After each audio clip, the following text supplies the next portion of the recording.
Hello friends, आज हम discuss करेंगे जो कॉपर है, यानी कि कॉपर का एक्सट्रैक्शन कैसे करते हैं। वो जो कॉपर रहता है, कॉपर को हम लोग आयरन कॉपर ओर से क्या निकालते हैं, कॉपर एक्सट्रैक्ट करते हैं, यानी कि बाहर निकालते हैं। उसका एक्सट्रैक्शन कैसे होता है उस प्रोसेस के बारे में जानेंगे।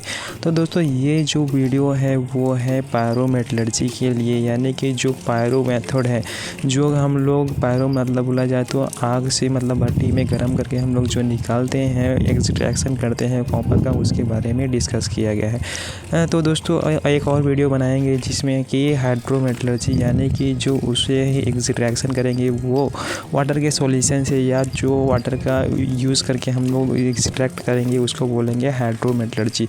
तो इस वीडियो में हम लोग डिस्कस करेंगे पायरोमेटलर्जी के बारे में। तो दोस्तों, आपको बेसिकली बता देता हूँ, जो कार्बन जो हमारा कॉपर रहता है, वो कॉपर हमारे डेली यूज़ में बहुत ही इम्पोर्टेंट है। उसका एक्सट्रैक्शन हमें पढ़ने के लिए बहुत ही ज़रूरी है, क्योंकि मैक्सिमम लोग जो मेटलर्जिस्ट होते हैं वो कॉपर के बारे में नहीं जानते, एक्सट्रैक्शन के बारे में नहीं पढ़ते हैं, क्योंकि उनके आयरन के बारे में पढ़ना पड़ता है। वो स्टील इंडस्ट्रीज में काम करते हैं, लेकिन उनको भी कॉपर के एक्सट्रैक्शन के बारे में पता रहना चाहिए, जो कि सिमिलर है आयरन एक्सट्रैक्शन प्रोसेस से। तो दोस्तों, देखते हैं कि आयरन कॉपर का जो एक्सट्रैक्शन है वो कैसे करते हैं। तो दोस्तों, जो प्लांट में हम लोग यूज़ करते हैं कॉपर का एक्सट्रैक्शन के लिए, उसे बोलते हैं CuFeS2, यानी कि कॉपर आयरन और H2 कॉपर, इसको बोलते हैं कॉपर का पायराइड, यानी कि इसको जो बोलते हैं उसको बोलते हैं कॉपर का पायराइड। इस कॉपर के पायराइड से हम लोग क्या करते हैं,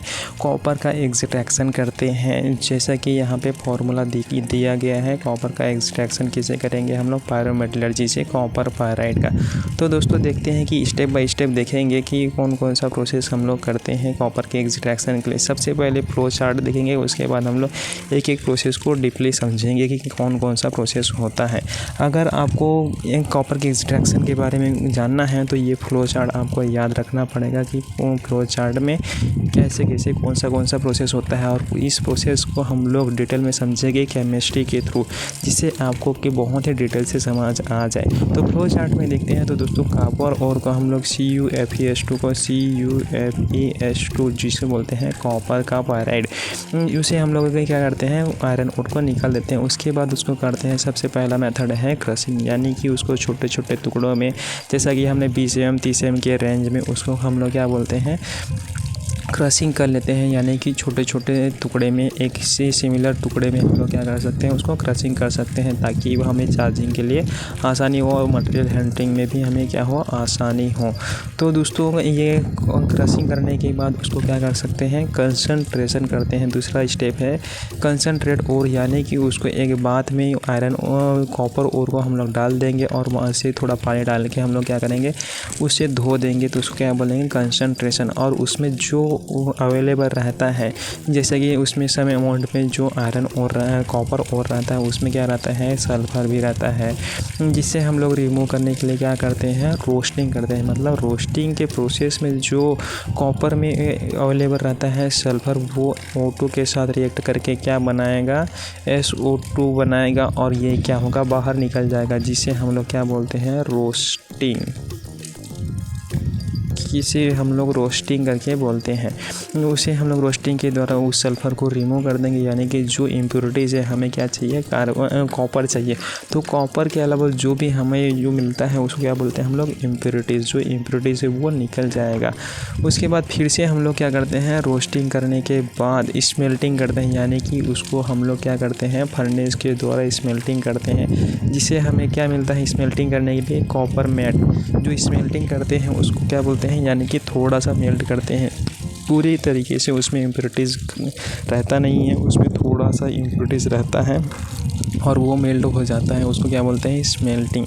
जो कॉपर मेट मिलता है उसमें रहता है, जो हमें स्मेल्टिंग में कॉपर मेट मिलता है Cu2S, मतलब कॉपर सल्फेट रहता है, और आयरन सल्फेट रहता है, FeS रहता है। ये FeS और कॉपर सल्फेट से जो रहता है उसको हम लोग क्या करते हैं, बेसेमराइजेशन। जैसा कि हमने स्टील मेकिंग प्रोसेस में पढ़ा है, मैंने उसके बारे में वीडियो भी बनाया है, उसमें जो बेसेमर प्रोसेस होते हैं, सेम यहाँ पे भी हम लोग कॉपर का एक्सट्रैक्शन के लिए, यानी कॉपर को उसको रिफाइनिंग करने के लिए क्या करते हैं, बेसिमराइजेशन प्रोसेस बेसिमर प्रोसेस हम लोग करते हैं। तो ये बेसिमर प्रोसेस में दोस्तों हम लोग कॉपर का थोड़ा क्या करते हैं, रिफाइनिंग करते हैं। उसके बाद हमें क्या मिलता है, एक ब्लिस्टर फॉर्म होता है, यानी कि उसको एक बॉक्स के रूप में या तो फिर वर्ग के रूप में या तो फिर क्यूब के फॉर्म में हम लोग क्या करते हैं, उसको कलेक्ट कर लेते हैं, जिसे एप्लीकेशन के हिसाब से हम लोग कास्टिंग के लिए भेज देते हैं या कहीं और भेज देते हैं। उसके बाद हम लोग जो ये क्यूब मिला है, ब्लिस्टर कॉपर मिला है, उसको हम लोग फिर से मेल्ट करेंगे और उसका क्या करेंगे, रिफाइनिंग करेंगे। रिफाइनिंग में कौन कौन सा प्रोसेस करते हैं वो आपको डीपली हम लोग समझाएंगे केमिस्ट्री के थ्रू, वीडियो में बने रहिएगा दोस्तों। उसके बाद हमें जो रिफाइनिंग मिलता है, वो रिफाइनिंग के बाद हमें क्या मिलता है, प्योर कॉपर, जिसे हम लोग यूज़ कर सकते हैं, किसी मोटर के वाइंडिंग में यूज़ कर सकते हैं या बड़े बड़े ट्रांसफार्मर में हम लोग क्या कर सकते हैं, यूज़ कर सकते हैं। जो कि कॉपर ही कॉपर से हमें क्या मिलता है, वायर जो इलेक्ट्रिसिटी का सप्लाई करता है, बेस्ट कंडक्टिविटी होता है, वो क्या है, कॉपर रहता है। तो ये कॉपर हमें जो प्योर कॉपर चाहिए वो प्योर मिल जाता है। इसमें भी इम्प्योरिटीज़ रहता है सब अमाउंट पे, लेकिन ये हमारे यूज़ के लिए बहुत ही अच्छा रहेगा।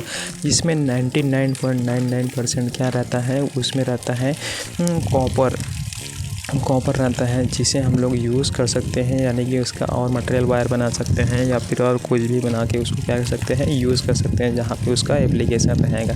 तो दोस्तों एक एक प्रोसेस को अभी हमने देखा, फ्लो चार्ट को समझने के लिए के बाद उसके बाद एक बार डीपली समझते हैं कि उसमें केमिकल रिएक्शन कैसे कैसे होगा, यानी कि रोस्टिंग करेंगे तो क्या होगा, स्मेल्टिंग प्रोसेस में क्या क्या रिएक्शन होगा और बेसिमराइजेशन प्रोसेस में क्या क्या रिएक्शन होगा। उसी प्रकार जो रिफाइनिंग प्रोसेस में है उसमें कौन कौन से रिएक्शंस होंगे।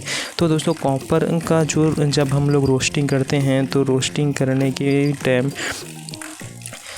जो सल्फ़र है, सल्फ़र किससे रिएक्ट करेगा, O2 से रिएक्ट करेगा और क्या बनेगा, सल्फ़र ऑक्साइड, यानी कि इसी को क्या बोलते हैं हम लोग, रोस्टिंग बोलते हैं। उसी प्रकार दोस्तों और भी उसमें इम्प्योरिटीज़ प्रेजेंट रहता है, जैसे कि AS2O3 और 9O2, ऐसे भी बहुत सारे इम्प्योरिटीज़ उसमें रहते हैं। ये सब इम्प्योरिटीज़ बाहर निकालने के लिए हमें और भी ऑक्सीजन का ब्लोइंग कराते हैं, जिससे कि सल्फ़र डाइऑक्साइड क्या होता है, बाहर निकल जाता है और वो थोड़ा रिफाइन हो जाता है।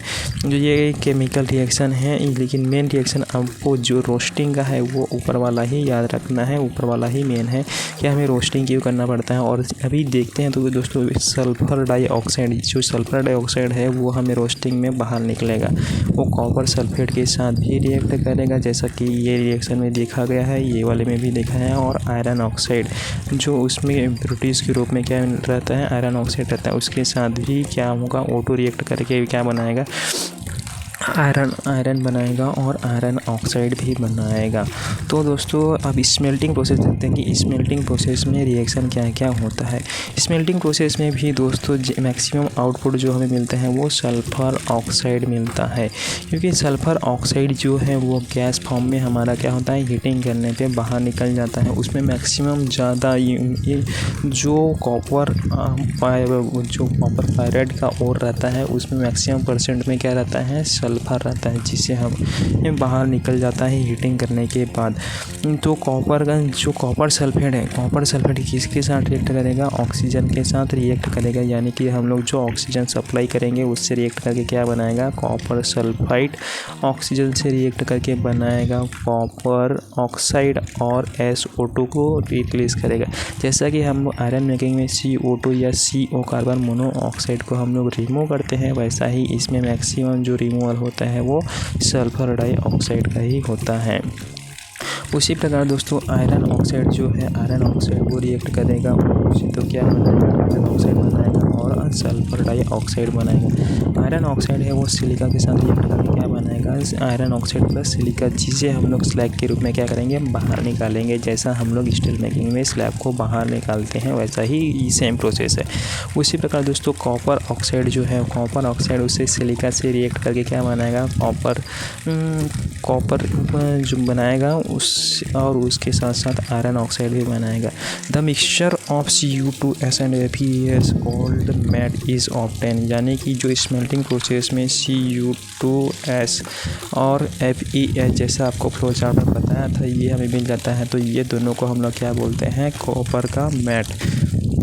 ये कॉपर का मैट मिल जाता है तो हम लोग इसको और क्या कर सकते हैं, और भी रिफाइनिंग कर सकते हैं। उसको रिफाइनिंग करने के लिए कहाँ लेके जाते हैं, बेसेमर प्रोसेस। यानी कि जो बेसेमर प्रोसेस है दोस्तों, वो बेसेमर प्रोसेस में कौन कौन सा रिएक्शन होगा, जो आयरन ऑक्साइड जो हमने मैट के रूप में मिला है वो ऑक्सीजन का ब्लोइंग कराते हैं। बेसेमर प्रोसेस बेसिकली ऑक्सीजन का ब्लोइंग कराते हैं तो क्या मिलता है, आयरन ऑक्साइड मिलेगा और SO2 मिलेगा और कॉपर ऑक्साइड, कॉपर सल्फेट जो कि मैट है ऑक्सीजन से रिएक्ट करके क्या बनाएगा, कॉपर रिलीज करेगा और SO बनाएगा 2 बनाएगा, जिसे हम लोग मैट के रूप में या गैस के फॉर्म में बाहर निकाल लेते हैं। उसी प्रकार दोस्तों देखते हैं कि और कौन सा रिएक्शन होता है जिस टाइम हम लोग उसमें बेसेमराइजेशन प्रोसेस करते हैं। बेसेमराइजेशन प्रोसेस करते हैं तो जो कॉपर ऑक्साइड है वो FeS यानी कॉपर सल्फेट के साथ रिएक्ट करके क्या बनेगा, कॉपर सल्फेट बनाएगा और आयरन ऑक्साइड बनाएगा।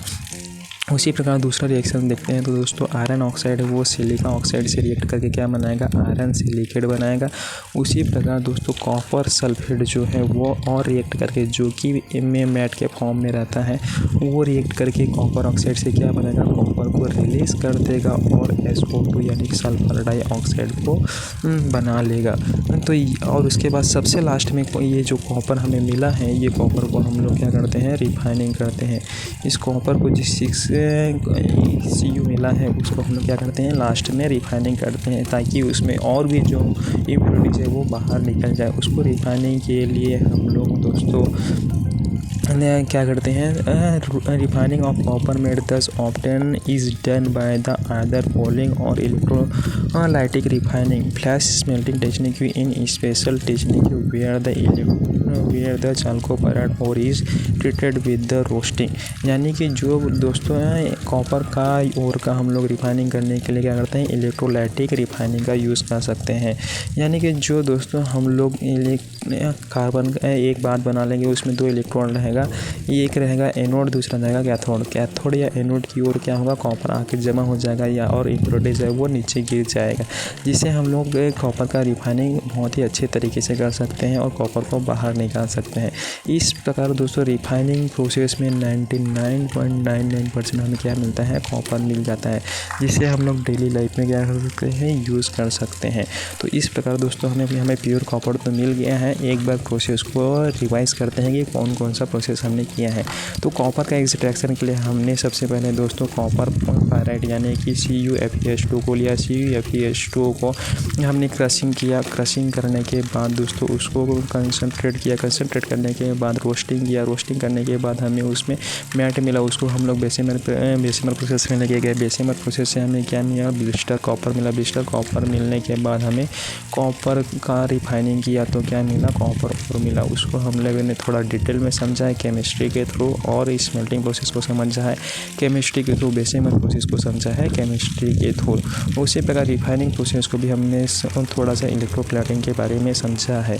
तो ये दोस्तों कॉपर मैट का एक्सट्रैक्शन का पायरोमेटलर्जिकल प्रोसेस है।